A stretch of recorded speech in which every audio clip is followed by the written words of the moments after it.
Hi everyone. So today I'll be talking about a specific PvP mechanic and technique that will probably help you win some matchups that you currently aren't winning. So essentially the concept is using fast moves to win a matchup even if you have a charge move ready and choosing not to use that charge move on purpose. I haven't really seen any videos on this that covers it except for one video by For the Battles where she discusses a specific Alolan Ninetales mirror matchup for the Ferocious Cut from Sylph. So this video is really to elaborate on that concept. Because I haven't seen any specific terminology for it, me and my friend Palmer's Up decided to name it fast move only win.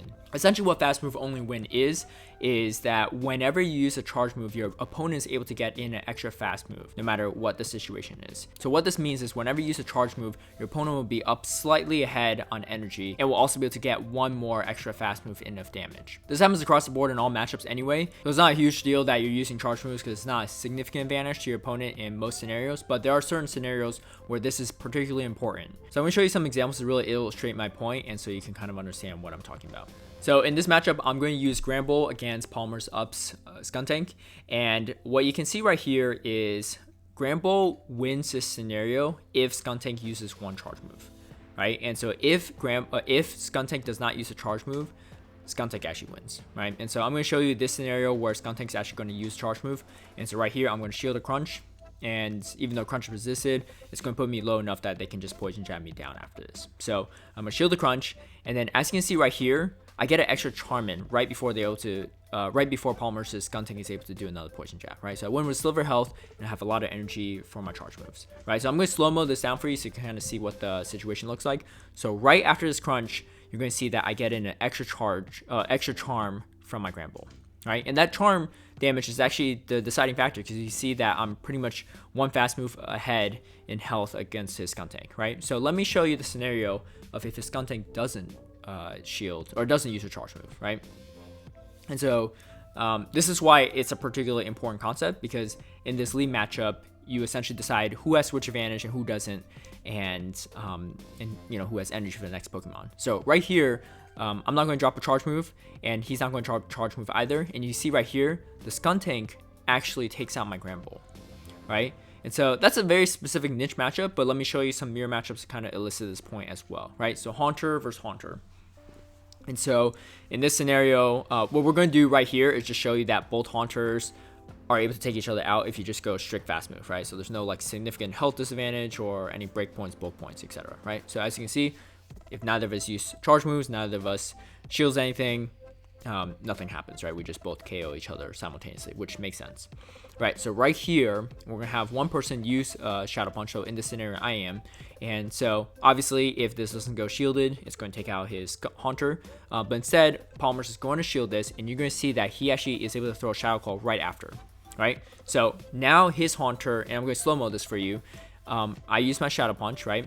And so right after I use the Shadow Punch, he's able to get a Shadow Claw in before I can get my next Shadow Claw in, right? Pretty much what that means is when I'm using his charge move, the game is registering a fast move from his end coming through, right? Right there, right? So now, yeah, he's down to shield, but he has switch advantage and he has a Shadow Punch ready. He's one Shadow Claw away from getting a Shadow Ball ready. So that's a huge advantage in a matchup, right? Especially in the lead.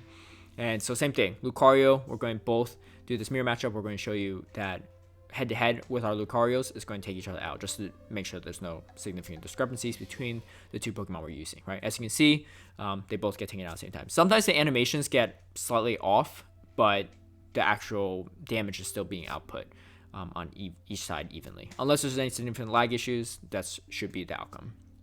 And so right here, what we're going to do is, even though one of these Lucario is going to have a Power Punch, you're not going to be able to use a boosted counter right after because the opposing Lucario is going to be able to take you out with their counter, right? Now, Lucario is really glassy, so that's kind of the scenario right here.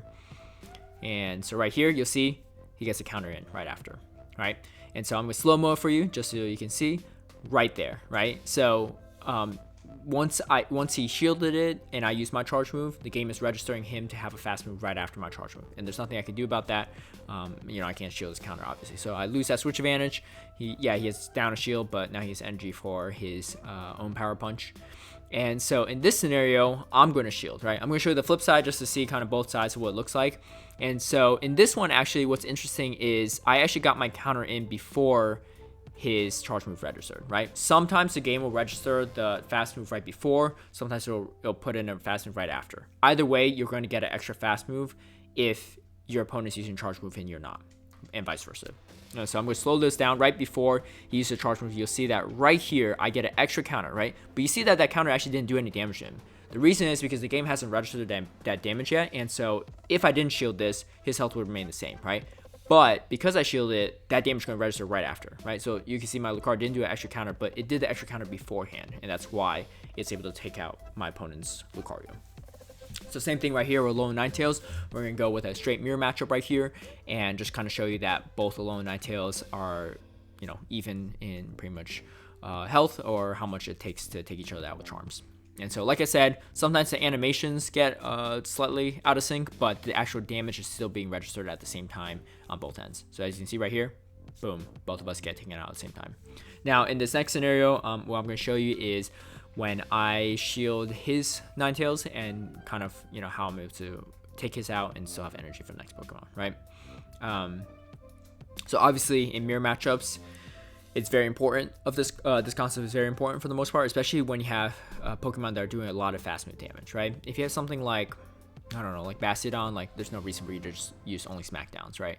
Because you need flamethrowers to take each other out. But for things like Charm, Shadow Claws, counters with Lucario matchups, it's pretty important. So right here, you can see I get extra Charm in right after, and then now I have energy for his next Pokemon coming in. And so if the Pokemon doesn't shield, it's going to do quite a bit of damage, and I'm going to have switch advantage. If they do shield, I have switch advantage. We're on even shields. My opponent has one extra fast move of damage, of energy, but that's pretty much it. So right here, you can see that this puts me quite ahead, right? Because he doesn't shield, does pretty much half of the Skuntank's health, and it has 2 poison jabs of energy pretty much at this point. So I'm going to slow mo just so you can see that the extra charm is coming through. So I'm going to shield right here, and then right after this, I'm going to be able to get in an extra charm.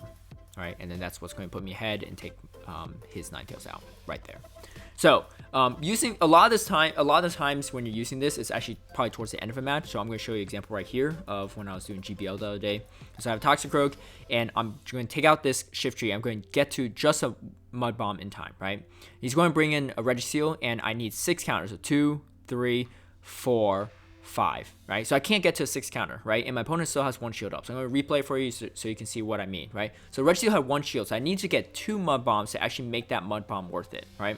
And I realized that I wasn't going to be able to, so I'm not going to give my opponent the extra energy from a lock-on when I'm using a charge move to do it, right? Because I knew that my opponent already had a little bit of energy right there, right? So unless I could throw 2 back-to-back Mud Bombs, it's not worth it, right? Because my opponent's going to get a little bit extra energy from lock-ons, and lock-ons generate energy really quickly. I knew that my opponent was really close to another Flash Cannon.